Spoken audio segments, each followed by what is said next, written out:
নমস্কার, হর হর মহাদেব কি জয়। এখন আমরা রয়েছি বীরভূমের সেই সতীপীঠ বক্রনাথ ধামে, অর্থাৎ সেই বক্রেশ্বরের মধ্যে রয়েছি।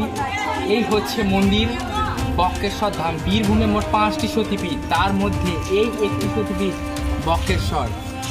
এবং সাঁইথিয়ার পাশেই রয়েছে নন্দেশ্বরী, ওদিকে বোলপুরের কাছেই রয়েছে মা কঙ্কালী, লাভপুরের মধ্যেই রয়েছে মা ফুল্লরা এবং নলহাটিতে রয়েছে মা নলাটেশ্বরী এবং এই একটি বক্রেশ্বর। বীরভূমে 5টি সতীপীঠের পাশাপাশি একটি মহাপীঠ তারাপীঠ রয়েছে। তো আমরা সেই সতীপীঠের মধ্যে রয়েছি, আস্তে আস্তে আমরা এগিয়ে যাব। আসুন দেখতে থাকুন। মহাপীঠ, শক্তিপীঠ, বক্রেশ্বর ধাম। দেখতে থাকুন এইবার সেই মহাতীর্থ বক্রেশ্বর ধামের দর্শন। हर हर महादेव। जय नंदी महाराज की जय, भृंगी महाराज की जय, जय श्री भोलेनाथ महाराज की जय।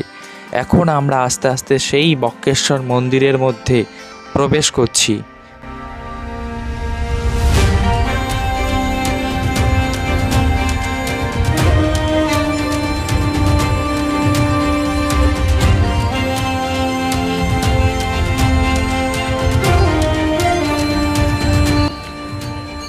এই বক্রেশ্বর ধামের মধ্যে রয়েছে চারিদিকেই কুণ্ড, তার মধ্যে এই একটি কুণ্ড।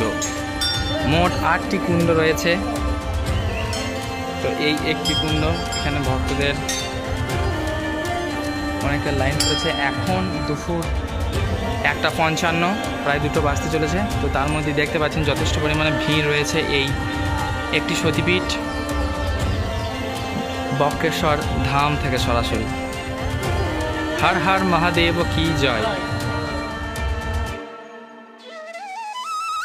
এখন আমরা সেই গর্ভগৃহের মধ্যে প্রবেশ করছি, যেটি বক্রনাথ শিব মন্দির। সেই গর্ভগৃহের মধ্যে প্রবেশ করছি বাবার কাছে। সবাই একবার কমেন্টে বলুন হর হর মহাদেব কি জয়। তখন যথেষ্ট পরিমাণে ভিড় ছিল, লম্বা লাইনও ছিল, কিন্তু আমরা ধৈর্য নিয়ে দাঁড়িয়েছিলাম বাবাকে দর্শনের উদ্দেশ্যে। সবাই একবার বলুন হর হর মহাদেব কি জয়। আমরা সেই পাপহারা কুণ্ডেতে স্নান করার পর আমরা সেই লাইন দিয়ে দিয়েছিলাম বাবাকে দর্শনের উদ্দেশ্যে।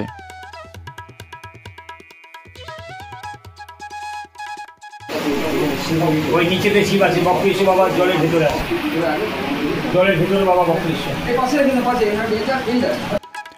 কথিত আছে সত্যযুগের লক্ষ্মী ও নারায়ণের বিয়েতে সুব্রত মুনিকে ইন্দ্র অপমান করেন। রাগে ঋষির দেহ 8 বাঁকে বেঁকে যায়।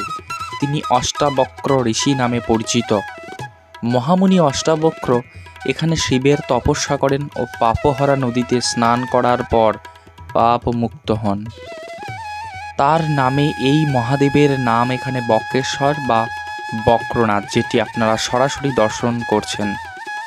এখন আপনারা যেই দর্শনটি করছেন এটি হচ্ছে বক্রনাথ মন্দিরের ধ্বজা, এবং পাশেই দেখতে পাচ্ছেন এটি হচ্ছে সতীপীঠ, অর্থাৎ সেই মহিষমর্দিনী মায়ের চূড়া। পাশাপাশি মন্দির, এটা অবশ্যই খেয়াল রাখবেন।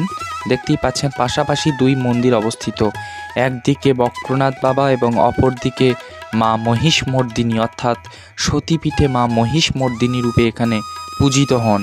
দেবী সতীর ভ্রুযুগলের মধ্যবর্তী অংশ বা তার মন এই অঞ্চলে পতিত হয়েছিলেন যখন ভগবান বিষ্ণু শিববিহীন দক্ষ যজ্ঞে স্বেচ্ছায় প্রাণ বিসর্জনকারিণী সতীর দেহ সুদর্শন চক্র দিয়ে খণ্ডিত করে দিয়েছিলেন।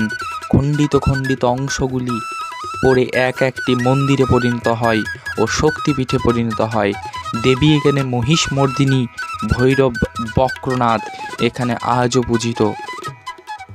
জয় মা মহিষমর্দিনী কি জয়। এই একটি সতীপীঠে দেবী মূর্তি রূপে পূজিত। অন্যান্য সতীপীঠগুলোতে অবশ্যই দেখা যায় সেখানে শিলারূপে দেবী পূজিত হন, কিন্তু এখানে মূর্তি রূপে পূজিত।